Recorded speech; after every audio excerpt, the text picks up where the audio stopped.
So bunting. Bunting is so important, and as my old travel coach would say, bunting wins games. So today I just want to go over 3 quick tips of how I think that you can be a better bunter, because I think everyone, 1 through 9 in the lineup, everyone on the team should be able to lay down a bunt.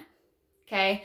Because I think sometimes bunts are underutilized, but when you're in that situation and you need to put down a sack bunt or a squeeze or whatever it is, it's so important to know how to do that, but to know how to do that well and to give yourself the best chance to succeed. So my first tip of how to be a better bunter would be when you bring your hands around, okay, when you're squaring for that bunt, to keep your hands at the top of the strike zone, okay? So you have your hands at the top of the strike zone.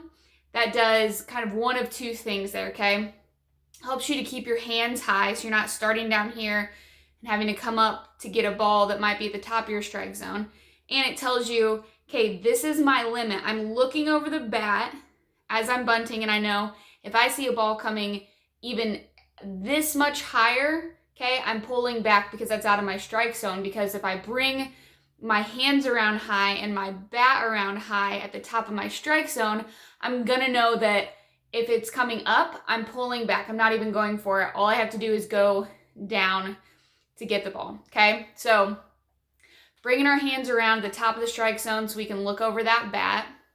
And then the next one that I think is really important is to make sure that you have the bat out and your hands out in front of you, okay? I see a lot of athletes get stuck.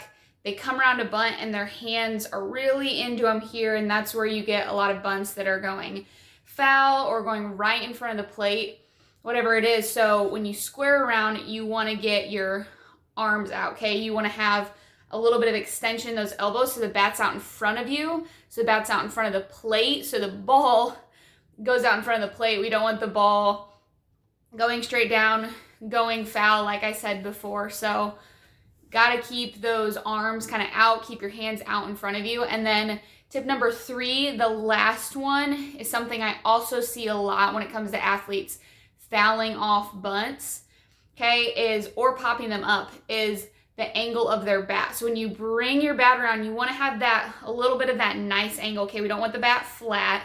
We want a little bit of that nice angle though, okay? There's a happy medium. You don't want too much of an angle. You don't want a flat bat. You want a little bit of that angle.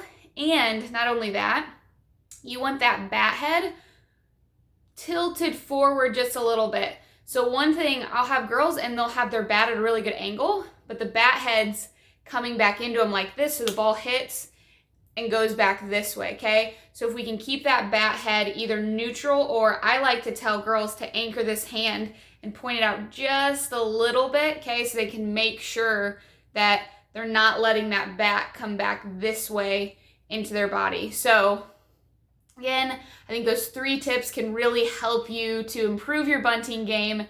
And even if you're a number 4 power hitter, it's so important to know how to bunt and to know how to bunt well.